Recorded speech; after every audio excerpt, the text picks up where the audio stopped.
You walk into the kitchen with purpose. Not ordinary purpose, heroic purpose.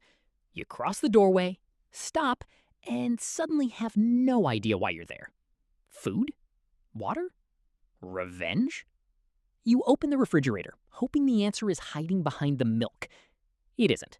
So you stare into the cold white emptiness while the refrigerator silently judges your electricity bill. Then you walk back into the previous room and instantly remember. My phone! Congratulations, your memory apparently requires location services. This strange experience is often called the doorway effect. Researchers have found that moving from one location to another can sometimes make recently held information harder to remember. The doorway itself isn't magical. It's probably not scanning your thoughts and sending them to the government. Probably. The problem is how your brain organizes experiences. Your brain doesn't store every moment as one continuous recording. It divides life into separate mental events. Sitting on the sofa is one event. Getting up is another. Walking through a doorway tells your brain, new location, new situation, update the file. Unfortunately, the information you needed may still be sitting inside the previous file, next to your motivation and the password you created yesterday.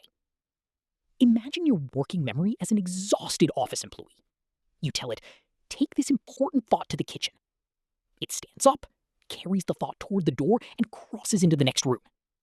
Then the brain announces, welcome to the kitchen! New lighting, new objects, possible snacks! The employee drops your thought and begins inspecting a banana. This happens because working memory is extremely limited. It temporarily holds the information you need right now, but it has the storage capacity of trousers designed by the fashion industry. A few items fit comfortably. Add one more thing and something important falls out.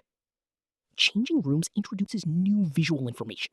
Furniture, sounds, objects, smells, and whatever suspicious situation is developing near the sink. Your brain updates its mental model of the environment. The original goal can become less accessible because it belongs to the previous context.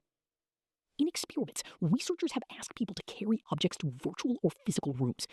After crossing a doorway, participants sometimes had more difficulty remembering what they were carrying than people who traveled the same distance without changing rooms.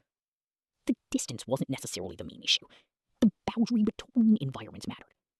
Basically, walking 10 meters inside one room is fine. Walk 3 meters to a doorway, and your brain behaves as though you crossed into a different cinematic universe. This also explains why returning to the original room can help. The old environment provides contextual cues. Seeing the sofa, desk, or half-finished cup of coffee can reopen the mental file associated with your original thought.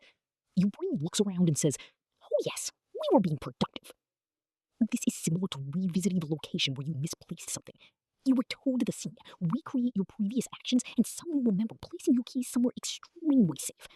So safe that no human, including you, could ever find them. But doorways aren't solely responsible. You're more likely to forget when you're distracted, stressed, tired, or juggling several intentions. If you stand up while watching television, checking your phone, and thinking about dinner, your working memory is running 12 browser tabs on a laptop from 2009. The doorway simply arrives at the perfect moment to finish it off. So how can you stop wandering around your home like a confused ghost? First, say your intention aloud before moving. I'm going to the kitchen for scissors. It sounds ridiculous, but spoken words create an additional memory cue. Just avoid doing this in public unless you want everyone to know you're transporting the scissors. Second, keep repeating the goal while walking. Phone, phone, phone. You may look like someone attempting to summon a telecommunications demon, but you'll probably remember. Third, visualize the object. Picture the glass of water, charger, or snack before entering the next room. A vivid mental image may survive the environmental change better than a vague intention. Finally, if you forget, return to where the thought began.